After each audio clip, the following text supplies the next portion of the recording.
ભાઈઓ અને બહેનો, આપ સર્વને પ્રભુ ઈસુ ખ્રિસ્તના નામમાં પ્રેમી સલામ. ખાસ આજે મારે તમારી સાથે ઘણી વાત શેર કરવાની છે. ઘણી બધી વાર મેં વિડીયોઝ બનાવ્યા છે, પણ આ સમયે તમને બહુ જ વિનંતી સાથે કહું છું કે જે કંઈ હું કહું છું એને ધ્યાનથી સાંભળજો અને એ બારામાં તમે વિચાર પણ કરજો.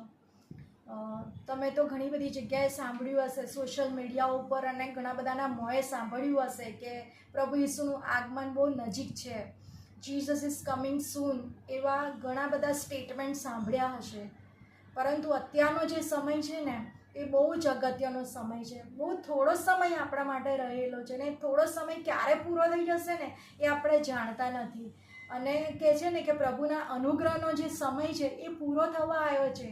એક નાનો દરવાજો છે જે દરવાજો બંધ થવા જઈ રહ્યો છે. જેમ નૂહના સમયમાં દરવાજો બંધ થઈ ગયો અને ત્યાર પછી નૂહ અને એનો પરિવાર જ ખાલી બચ્યું હતું. બાકીના જેમણે ચેતવણી નહોતી સાંભળી એ બધા જ લોકો નાશ પામ્યા.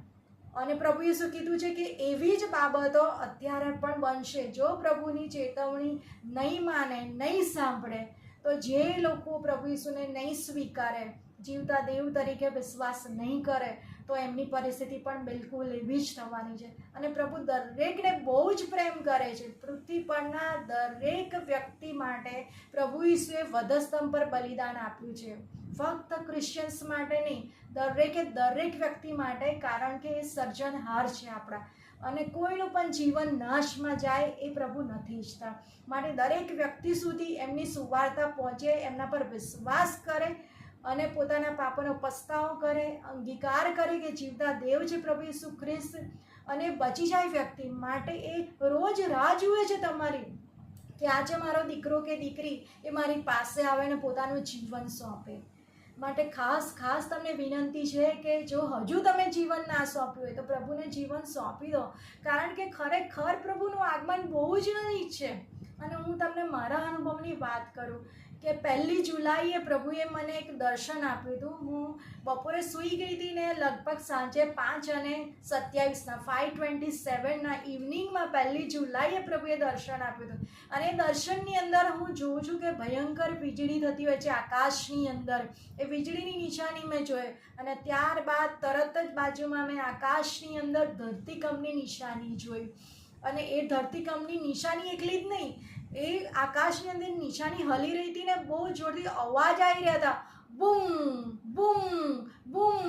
એટલે બહુ જ મોટા ભૂકંપો આવનાર સમયમાં થનાર છે.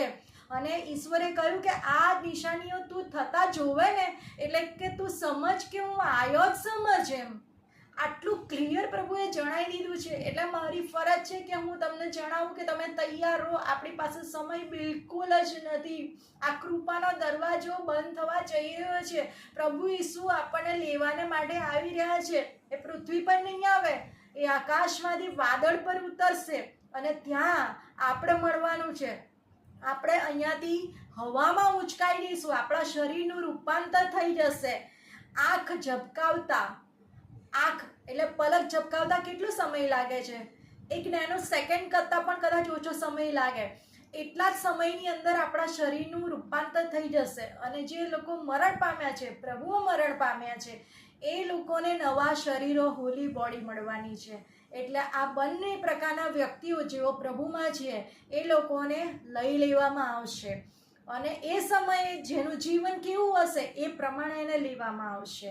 કારણ કે બાઇબલમાં લખ્યું છે કે એક લેવાશે ને બીજું પડતું મુકાશે. બીજું પડતું એ વ્યક્તિને મુકાશે કે જેણે ચેતવણી સ્વીકારી નહીં હોય, પ્રભુને જીવનમાં સ્વીકાર્યા નહીં હોય, જેનું જીવન અકોર્ડિંગ ટુ બાઇબલ નહીં હોય, જેણે જગતની મોહમાયા તરફ, સંસારી ચિંતા તરફ જેનું ધ્યાન હશે અને પ્રભુ સાથેનો સંબંધ જેનો મજબૂત નહીં હોય, એ વ્યક્તિ આ પૃથ્વી પર રહી જશે.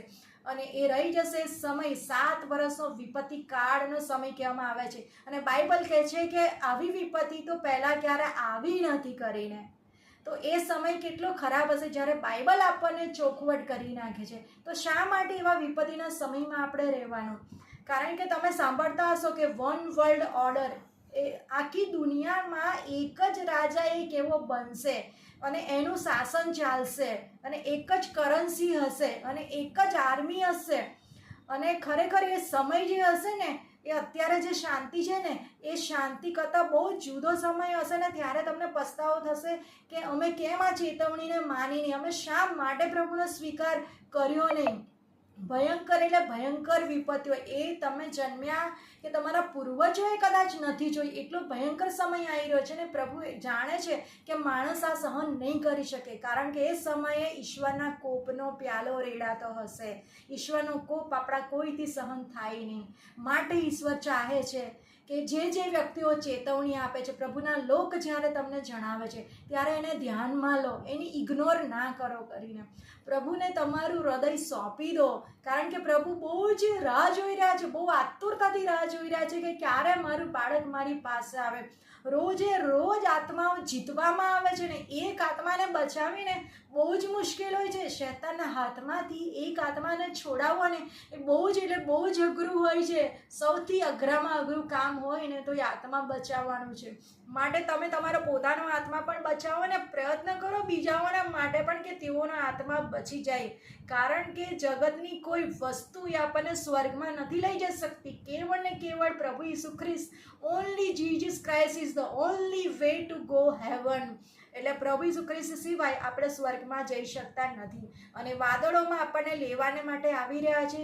એ દિવસ એ ઘડી આપણે નથી જાણતા, પણ ઈશ્વર એના લોક દ્વારા ચેતવણી દ્વારા જણાવે છે. કારણ કે એમણે વચનમાં કહ્યું છે કે તમે મારા અજવાળાના દીકરા છો, માટે હું તમારા માટે ચોરની સમાન નહીં આવું. એ ચોરની સમાન કોના માટે થશે? કે જે લોકો અવગણના કરે છે, પ્રભુને સ્વીકારવા માંગતા નથી, ચેતવણીને ધ્યાનમાં નથી લેતા, અને એ લોકો જ્યારે લેફ્ટ બિહાઇન્ડ એટલે પૃથ્વી પર રહી જશે અને પ્રભુ ઈસુ એમના લોકને, મંડળીને એટલે કે કન્યાને લઈને જતા રહેશે, તો એ જે રહી જનાર વ્યક્તિઓ જે છે એમના માટે ચોર સમાન થશે કે પ્રભુ ક્યારે આવ્યા અને ક્યારે લઈને જતા રહ્યા. અને આપણા માટે એ પરિસ્થિતિ ના બને માટે આપણે એમની કન્યા સમાન તૈયાર રહીએ. એક પુરુષ માટે જ્યારે એક કન્યાને તૈયાર કરવામાં આવે છે ત્યારે કેટલી સુંદર એને તૈયાર કરવામાં આવે છે, ત્યારે એ જ રીતે પ્રભુ ઈસુએ એક એક્ઝામ્પલ આપ્યું છે કે કન્યાની માફક આપણે રેડી રહેવાનું છે, એક મંડળી તરીકે તૈયાર રહેવાનું છે. અને એ જ વસ્તુ માટે હજુ જો તૈયાર ના હોય તો તમે તૈયાર થાઓ, કારણ કે we don't have much time. આપણી પાસે દિવસો જ છે, કદાચ મહિનાઓ પણ છે કે નહીં આપણે નથી જાણતા. 2025 પછી 26નું વર્ષ એ આપણે નથી જાણતા. માટે સમય છે, આ સમયને ગુમાવશો નહીં, સમયને ચૂકશો નહીં. મારી દરેકને નમ્ર વિનંતી છે, રિક્વેસ્ટ છે, ચાહે ગમે તે થાય, આપણે એકલા કેમ ના પડી જઈએ. કોઈ આપણને સાથ ભલે ના આપે, પરંતુ આપણે પ્રભુ સાથેનો સંબંધ મજબૂત કરવાનો છે. કારણ કે આપણી સાથે જો પ્રભુ હશે ને તો દુનિયા આખી એક તરફ હશે, કોઈ જ વાંધો નથી. આપણે પ્રભુની પાસે જવાનું છે અને પ્રભુની પાસે દરેક આનંદ અને દરેક શાંતિ છે. આ જગતની શાંતિ અને આ જગતનો આનંદ એક ક્ષણભરનો છે. માટે પ્રભુને મળવાને માટે તૈયાર થઈએ. ત્યારે તમને ખાસ હું પ્રશ્ન પૂછું, શું તમે તૈયાર છો? અને તમે તમારા હૃદયને સવાલ કરો કે શું તમે તૈયાર છો પ્રભુને મળવાને માટે? જો આજે આવે છે તો શું તમારું જીવન તૈયાર છે? જો ના હોય તો હજુ સમય છે. પ્રભુએ કૃપાનો સમય હજુ તમને આપ્યો. એ કૃપાના સમયને સ્વીકારી લો, એ કૃપાના સમયની અવગણના ના કરો. તમારું જીવન સોંપી દો અત્યારે ને આ પડે તમે ઘૂંટણે પડો, પસ્તાવો કરો, તમારા પાપોની માફી માંગો. પ્રભુ તમને માફ કરવા તૈયાર છે. તમારા હૃદયને શુદ્ધ અને પવિત્ર કરો.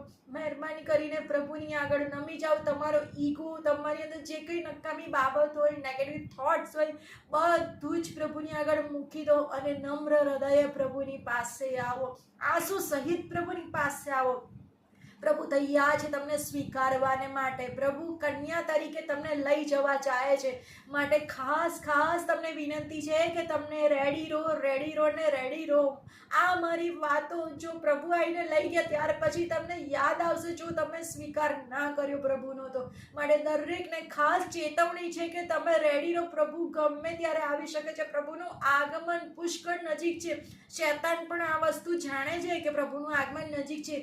માટે એ પૂરો પ્રયત્ન કરશે તમને તોડવાનો, અલગ અલગ રીતે પરેશાન કરવાનો, પણ કોઈ ચિંતા ના કરો.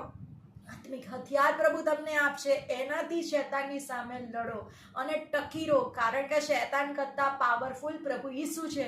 પ્રભુ ઈસુએ મરણ પર વિજય મેળવ્યો છે અને એની સામે શૈતાનનો પાવર ચાલતો નથી. માટે પ્રભુની સાથે રહેવાને માટે, સદાકાળ રહેવાને માટે તમારે અત્યારે તૈયાર રહેવાનું છે. એ ટ્રેન છૂટવાની તૈયારી છે, એ ફ્લાઇટ ઉપડવાની તૈયારી છે. જેમ કોઈ ટ્રેન આવી રહી હોય કે કોઈ ફ્લાઇટ આવી રહી હોય તો એની આહટ આવે છે, એનો અવાજ ધીરે ધીરે ધીરે ધીરે કરીને તેજ થાય છે. એમ પ્રભુ ઈસુનો આગમનનો જે સમય છે ને એ તેજ થઈ ચૂક્યો છે. એ માટે આપણે રાહ ના જોવે કે પ્રભુ આવશે ત્યારે હું માફી માંગી લઈશ, ત્યારે સ્વીકાર કરી લઈશ. એવું પોસિબલ બિલકુલ જ નથી. હાલ જ માન્ય કાળ છે. તારણનું પ્રગટ થવું બહુ જ નજીક છે. પ્રભુ ઈસુનું આગમન સખત નજીક છે. માટે તમને દરેકને વિનંતી છે, તમે રેડી રહો ને રેડી જ રહો. પ્રભુ ઈસુ બહુ જલ્દી આવી રહ્યા છે તમને ને મને લેવાને માટે. હું ઈચ્છું છું તમે દરેક જણ કન્યા તરીકે તૈયાર હોય અને મારી સાથે આકાશમાં પ્રભુની સાથે આપણે સાથે મળીને પ્રભુની સ્તુતિ આરાધના કરીએ. પ્રભુની કન્યા બનીને એ રિવોર્ડ જે આપણા માટે રાખી મૂક્યા છે એ પ્રાપ્ત કરીએ. એ સ્વર્ગીય મુંગટ આપણા માટે રાખ્યો છે એ આપણે પ્રાપ્ત કરીએ છીએ. કારણ કે વચન કહે છે કે અંત સુધી જે